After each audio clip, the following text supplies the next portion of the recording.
पूर्व केंद्रीय मंत्री चौधरी वीरेंद्र सिंह का कहना है कि आज देश में लोकतंत्र और संविधान दोनों खतरे में हैं। देश की जनता इस खतरे को महसूस कर रही है। संविधान को बदलने की जैसे ही बातें सामने आई, वैसे ही लोगों ने 400 सीटों की बात करने वालों को 240 सीटों पर समेट दिया। साथ ही हरियाणा में कानून व्यवस्था की स्थिति को लेकर भी जमकर सरकार को घेरा है।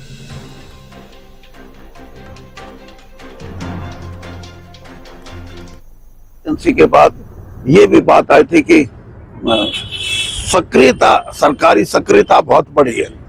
मैं उसमें नहीं जाना चाहता।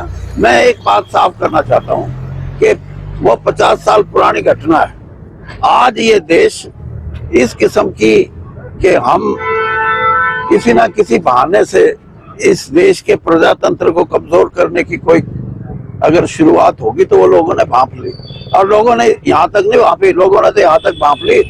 उनके कुछ जो प्रत्याशी थे, उम्मीदवार थे, उन्होंने सिर्फ इतना ही कहा था कि 400 का आंकड़ा पार करने दो, फिर देखते हैं क्या संविधान होगा। तो जनता जाग गई और 240 पे आके टिका दिया।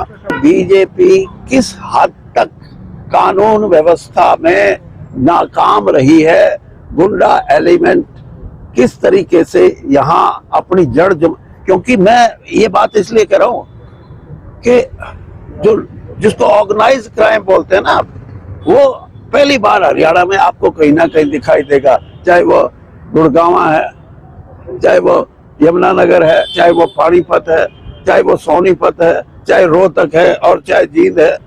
और जिस तरह की वारदात हुई है उससे हरियाणा के लोग चिंतित